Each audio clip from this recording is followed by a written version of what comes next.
Hi everyone, welcome back to the channel. I'm Ruth. I'm a transformational therapist, a former narcissistic abuse survivor, and I'm a passionate advocate for healing and conscious living. Today we're going to be looking at reclaiming your boundaries after narcissistic abuse, why this is important, and how to do it. If you've ever felt like your emotions were dismissed, it was minimized, it was invalidated, manipulated, or even ignored, you're not alone. Narcissistic abuse can leave us feeling confused about what is ours and what is theirs. But reclaiming your boundaries is the first step in reclaiming yourself. So let's look at what are emotional boundaries. Simply put, emotional boundaries are or defines where you end and others begin. They protect your emotional well-being by keeping out manipulation, guilt tripping, gaslighting, and emotional dumping. Healthy boundaries are not walls. You can think of them as doors with no locks. So you choose who gets access to you and on what terms. Think of your emotional energy like a bank account. Now, narcissists, they often withdraw without depositing. We all know that. They don't show up emotionally, they don't show up in a loving way often. Boundaries are like an ATM limit. They protect you from emotional bankruptcy. So when a narcissist oversteps, you can say, no, I'm not accepting that. Now let's look at why narcissistic abuse destroys boundaries and how this happens.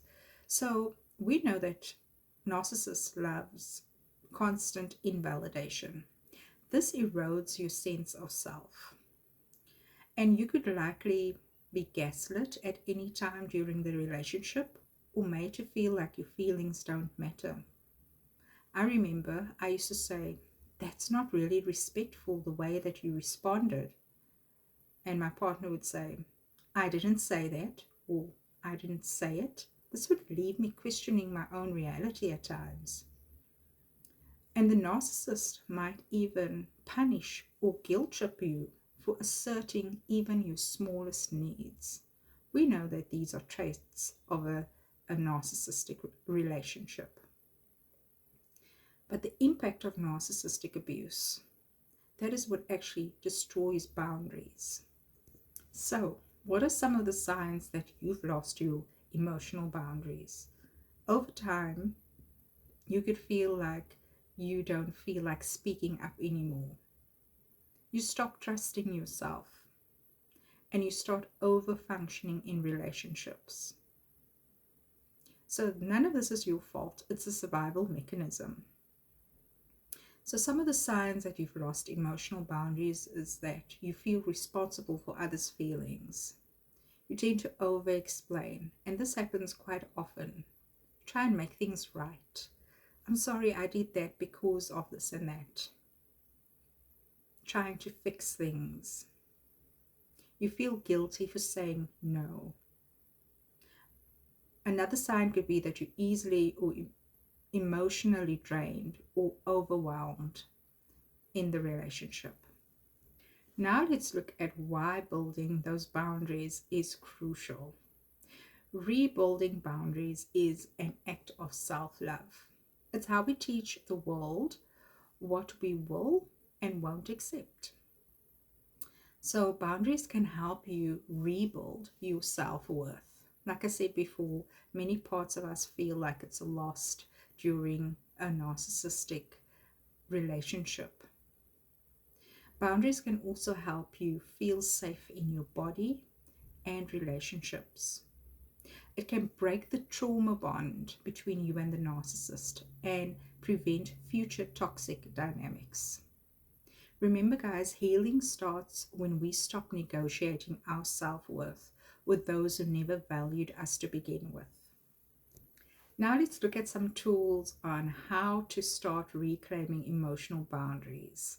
So the first practical tool that I want to provide you with is to identify your feelings. Now you can use a journal to do this, and I found a journal really helpful. You can ask yourself questions like, what am I feeling right now?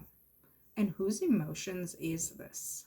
This helps you untangle internalized guilt or shame from someone else's projection.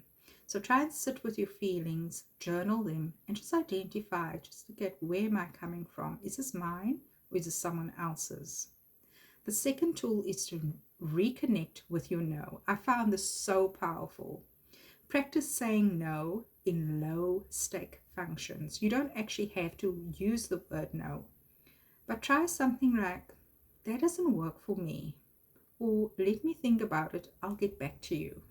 The third tool is really powerful. I use this all the time with my clients. So it's called the 3-step boundary statement. And it goes like this. When you, and name the behavior, I feel, and name the emotion that you're feeling, and I need, so that will be the boundary. And it can sound something like, when you dismiss my feelings, I feel hurt. I need respectful communication. The fourth tool is called emotional enmeshment. And for you to notice this is a really powerful thing.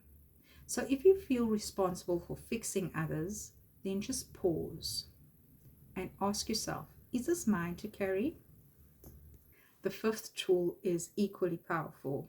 This is regulating your nervous system, so supporting your body through this transition.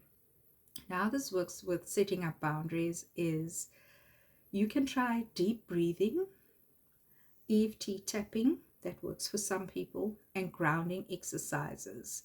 Now I found meditation really, really powerful in just sort of regulating my nervous system, because when you're in a relationship with a narcissist, this can put you in a fight or flight mode. You're always in survival mode. What are they going to say next? Are they going to react to what I just did? So bringing your body back into alignment and regulating your nervous system is really powerful in reclaiming your boundaries, but also in loving your body again. And 4 really powerful ways to do this is either through meditation, breath work, EFT tapping, and grounding exercises. The last tip that I want to share with you, it's not actually a tool, is to expect some pushback when you reinforce these boundaries. Remember, narcissists, they don't like boundaries. No. So when you reinforce your boundaries, you might get guilt, you might get gaslighting, shame, you might get shamed, or even the silent treatment. But remember to stand firm, because your peace is worth protecting. Remember guys, your healing matters. Setting boundaries after narcissistic abuse, it's not selfish, it's part of self-love, and it's sacred. You deserve to feel safe in your emotions, in your body, and your own space again. And I know that after narcissistic abuse, it takes time to heal and get back into your own again.